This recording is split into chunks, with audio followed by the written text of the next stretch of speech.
नौजवान ने प्याला उठाया और सीधा अमीर खातून के सर पर उलट दिया। फिर अपने बाजू समेट कर अकड़ते हुए बोला कि अब मैं तुम्हारी गुलामी नहीं करूंगा। पास खड़े अमीर खातून के शोहर को गुस्सा आ गया, लेकिन वो जैसे ही खड़ा हुआ, गरीब नौजवान ने इसकी तरफ उंगली उठाकर धमकी दी और कहा कि यकीन मानो मैं तुम्हारा भरकस निकाल दूंगा। लेकिन ये तो अभी शुरुआत ही। इसके अगले कदम ने सबके होश ही उड़ा दिए। नौजवान ने अमीर खातून को उठाया और सीधा कश्ती से समंदर में फेंक दिया। इसे देखकर नौजवान को दिली सुकून मिला। इसे जिंदगी में कभी इतनी खुशी नहीं हुई थी। लेकिन जब वो होश में आया तो इसने देखा कि अमीर खातून अभी भी इसके काम में कीड़े निकाल रही थी। तब इसे एहसास हुआ कि वो तो बस एक ख्वाब देख रहा था। वो मजबूरन खाना बावर्ची खाने में ले गया और अपना सारा गुस्सा वहां जाकर निकाला। मगर मुसीबत अभी खत्म नहीं हुई थी। अगली सुबह जब अमीर खातून सोकर उठी तो इसे पता चला कि इसका शोहर समंदर में गोताखोरी के लिए गया हुआ है। इसने जिद की कि नौजवान इसे ढूंढने के लिए समंदर में ले जाए। नौजवान मजबूर था, इसे इसकी बात माननी पड़ी। लेकिन अभी छोटी कश्ती कुछ ही दूर गई थी कि इसका इंजन जवाब दे गया और वो वहीं रुक गई। नौजवान ने काफी देर तक इसे ठीक करने की कोशिश की, मगर कोई भी फायदा न हुआ। औरत की मुसलसल बकबक और शिकायतों के दरमियान नौजवान बस इंजन ठीक करना चाहता था, लेकिन नतीजा इसकी उम्मीदों के बिल्कुल बरअक्स निकला। दोनों दिन से रात होने तक वहीं फंसे रहे, लेकिन कोई भी बचाने वाला नहीं आया। अगली सुबह तक इस खातून का सब्र जवाब दे गया। वो कश्ती में इधर उधर चीजें टटोलने लगी। अचानक इसे कुछ मिल गया। इसने स्टोरेज बॉक्स से एक बड़ी सिग्नल गन निकाल ली। नौजवान डर गया और इसे गन नीचे रखने को कहा। ये इनकी मदद मांगने की आखिरी उम्मीद थी। इसे डर था कि कहीं औरत गलती से आग ही न लगा दे। जैसे तैसे इसने औरत को मना लिया, लेकिन फिर अचानक औरत को दूर से एक बहरी जहाज गुजरता हुआ नजर आया। वो बेसब्री से दोबारा सिग्नल गन उठाकर आसमान की तरफ निशाना लेकर ट्रैगर दबाने लगी, लेकिन सिग्नल फायर न हो सका। नौजवान बेचैन हो गया। इसने गन छीन कर खुद चलानी चाहिए। अगले ही लम्हे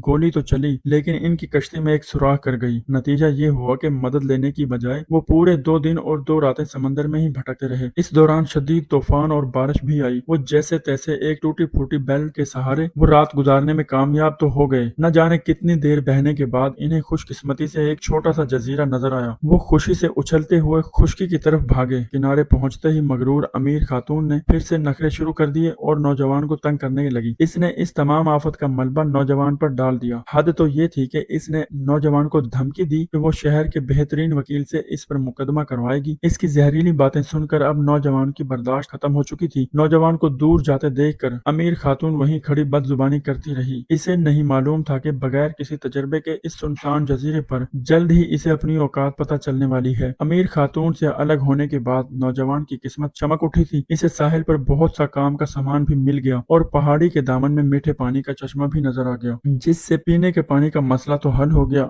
इससे भी अच्छी बात यह थी, करीब ही इसे एक छोटा सा लकड़ी का कैबिन भी मिल गया, जहाँ खाने पीने की चीजों के अलावा जरूरत की हर चीज मौजूद थी। अपनी बेहतरीन जंगली महारतों का इस्तेमाल करते हुए इसने जजीरे से मिलने वाली चीजों से मछलियां पकड़ने का एक जाल तैयार किया। अगरचे वो देखने में सादा था, लेकिन काम बेहतरीन करता था। इसने आसानी से एक बड़ा झींगा और एक मछली पकड़ ली। अब वो आराम से पत्थर पर लेटकर लजीज समुद्री खाने का लुत्फ उठा रहा था। दूसरी तरफ अमीर खातून का हाल बुरा था। वो अंधी मक्खी की तरह जजीरे पर मारी मारी फिर रही थी। पीने को पानी तक मुयस्सर नहीं था, खाने की बात तो दूर। ऊपर से इसके नाजुक पैर में मोच आ गई। अब वो बेबसी से अपने कपड़े फाड़कर पैर पर लपेटती और बांधने पर मजबूर हो रही थी। अब वो बमुश्किल चलने के काबिल हुई थी। जल्द ही इसे शदीद भूख का एहसास होने लगा। इसने देखा कि इस नौजवान के पास खाने पीने का वाफर सामान मौजूद है, लेकिन अपनी अना और बड़ी शख्सियत की वजह से वो इसे मांगने की हिम्मत नहीं कर पा रही थी। आखिरकार इसने $1000 और सोने का ब्रेसलेट पेश किया ताकि नौजवान की बची हुई आधी मछली हासिल कर सके। मगर इस वीरान जजीरे पर पैसों का क्या औकात थी। नौजवान ने साफ कह दिया कि वो ये मछली समंदर में फेंक देगा, लेकिन इस बदतमीज औरत को एक लुकमा तक नहीं देगा। जब इसने देखा कि नौजवान मछली लेकर जा रहा है तो इसने पीछे से फिर गालियां देना शुरू कर दी और मुट्ठी भरकर इसके पीठ पर दे मारी। अब नौजवान ने इसे मजीद बर्दाश्त न किया और मुड़कर एक जोरदार पड़ इसके मुंह पर रसीद कर दिया। अमीर खातून सुन होकर रह गई थी। इसे लगा था कि नौजवान पैसों के लालच में झुक जाएगा। इसे अंदाजा नहीं था कि इसे इतना करारा जवाब मिलेगा। नौजवान ने इसे दो टोक अल्फाज में कह दिया, आज से इस जजीरे का बॉस मैं हूँ। औरत की आंखों में आंसू आ गए, लेकिन नौजवान को इस पर जरा भी तरस न आया। इसने गंदे कपड़ों का ढेर इसके आगे फेंका और हुक्म दिया कि 1 घंटे में ये सब धोए, तभी वो इसे खाने के बारे में सोचेगा। यही नहीं, अब से इस औरत को इसे बॉस कहकर पुकारना होगा। नाजो नम में पली बड़ी औरत के लिए ये बहुत बड़ी तौहीन थी, लेकिन भूख के हाथों मजबूर होकर इसने बड़बड़ाते हुए सारे कपड़े धो डाले। फिर नौजवान ने इसे पानी भरने का हुक्म दिया। अगरचे वो तिलमिला रही थी, लेकिन जमीन पर पड़े झींगों को देखकर इसने अपनी अमीरी का गरूर एक तरफ रख दिया और इसके کے لیے پانی لے آئی۔ آخرکار اسے تھوڑا سا کھانا مل ہی گیا۔ جیسے ہی شام ہوئی، نوجوان اٹھا اور لکڑی کے کیبن کی طرف چل دیا۔ عورت یہ دیکھ کر خوش ہو گئی کہ اب اسے بھی آرام دہ جگہ سونے کے لیے ملے گی، لیکن نک نے اندر جاتے ہی دروازہ اندر سے بند کر لیا۔ اس نے عورت کو باہر ہی چھوڑ دیا اور اس کی تمام تر منت سماجت کے باوجود دروازہ نہ کھلا۔ عورت نے غصے میں چیخو پکار کی، لیکن مجبوراً اسے پوری رات دروازے کے باہر ہی گزارنی پڑی۔ اسے کیا معلوم تھا کہ اس کی اذیت ناک زندگی ابھی شروع ہی ہوئی ہے۔ اگلے دن ابھی اس کی آنکھ بھی نہیں کھلی تھی کہ نک نے اسے جگا دیا اور کمرہ صاف کرنے کا حکم دیا۔ صفائی کے بعد اسے فوراً ناشتہ تیار کرنا تھا،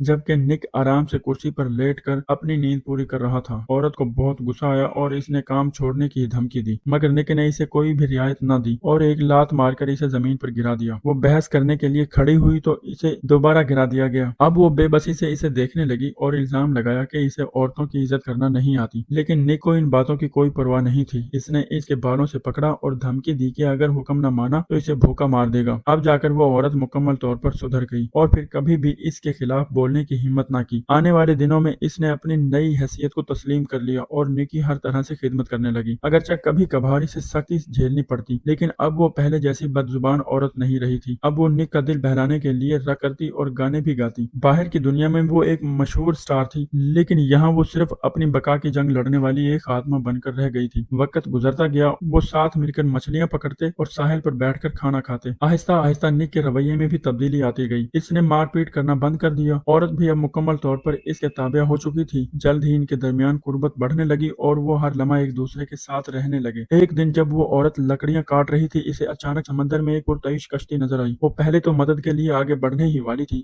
لیکن اب اسے اس آزاد اور سادہ زندگی کی عادت ہو چکی تھی اور وہ اسے مزید جینا چاہتی تھی۔ اس لیے وہ خاموشی سے ایک بڑے سے پتھر کے پیچھے چھپ گئی تاکہ کشتی والے اسے دیکھ نہ سکیں۔ شام کے وقت اس امیر خاتون نے نک کے سامنے اپنے دل کی باتیں کھول کر رکھ دی۔ اس نے نک سے پوچھا کہ تم چاہو تو کسی جوان اور زیادہ خوبصورت لڑکی کا انتخاب کر سکتے ہو۔ اگر تمہارے پاس انتخاب کا موقع ہوتا تو کیا تم پھر بھی میرے ساتھ اتنے ہی اچھے رہتے؟ نک نے بڑی مضبوطی سے جواب دیا، مجھے ایک سمجھدار عورت کی ضرورت ہے، کسی چھوٹی بچی کی نہیں۔ نک کی ان باتوں نے عورت کا دل جیت لیا، یہاں تک اس نے بحری کشتی دیکھنے والی بات بھی نک سے چھپائے رکھی۔ اس طرح ان دونوں کو خوشیوں بھری زندگی روزانہ یوں ہی چلتی رہی، مگر خوشیوں کا وقت ہمیشہ مختصر ہوتا ہے۔ اگلی صبح جیسے ہی نک کی آنکھ کھلی، اس نے پانی پر ایک اور کشتی اپنی طرف آتے ہوئے دیکھی۔ پاس بیٹھی امیر خاتون کافی دیر پہلے جاگ چکی تھی، لیکن اس نے مدد کے لیے پکارنے کی کوئی کوشش نہیں کی تھی۔ نک جیسے ہی اٹھنے لگا، عورت نے اسے روک لیا۔ وہ نہ صرف یہاں سے بھاگنے کا ارادہ نہیں رکھتی تھی، بلکہ اس نے نک کو بھی مشورہ دیا کہ وہ دونوں جزیرے پر ہی کہیں چھپ جائیں، کیونکہ اب اسے اس زندگی سے محبت ہو چکی تھی۔ اسے لگا کہ نک کے ساتھ رہ کر ہی وہ اپنی اصلی پہچان پا سکی ہے، لیکن نک جانتا تھا کہ وہ اتنا خود غرض نہیں ہو سکتا کہ اسے یہاں قید رکھے۔ اس کا ماننا تھا کہ اگر وہ عورت واقعی اسے محبت کرتی ہے تو وہ کہیں بھی رہ کر اسے محبت ہی کرے گی۔ وہ اس عورت کی سچائی کو آزمانا چاہتا تھا، اس لیے نک بنا کسی ہچکچاہٹ کے کشتی کی طرف چل دیا۔ واپسی کے سفر کے دوران کشتی پر موجود جوڑا اس عظیم سٹار خاتون کی خیریت دریافت کرتا رہا۔ دونوں طرف عملے کے لیے کام مشکل ہو گیا اور نک سے پورے راستے پوچھ گچھ کی گئی، کہیں اس نے اغوا کی کوشش تو نہیں کی۔ جہاز سے اترنے کے بعد امیر خاتون اپنے بھائی کے گلے لگ کر رونے لگی، لیکن جب نک وہاں سے گزرا تو اس خاتون نے اپنے بھائی سے اس کا تعارف کروانے کی زحمت تک نہ کی، بلکہ وہ اپنے بھائی کی گود میں چھپ کر نک کی طرف اجنبی نظروں سے دیکھنے لگی۔ اگرچہ نک کو پہلے ہی اس نتیجے کا اندازہ تھا، لیکن پھر بھی اس کے دل میں ایک ایسی کسک تھی جسے بیان کرنا مشکل تھا۔ وہ جان گیا تھا کہ وہ دونوں کبھی بھی ایک راستے کے مسافر نہیں ہو سکتے تھے۔ پاس کھڑے بھائی نے نک کو ایک خطیر رقم دینے کا وعدہ کیا، لیکن نک کے لیے اب ان پیسوں کی کوئی بھی اہمیت نہیں تھی۔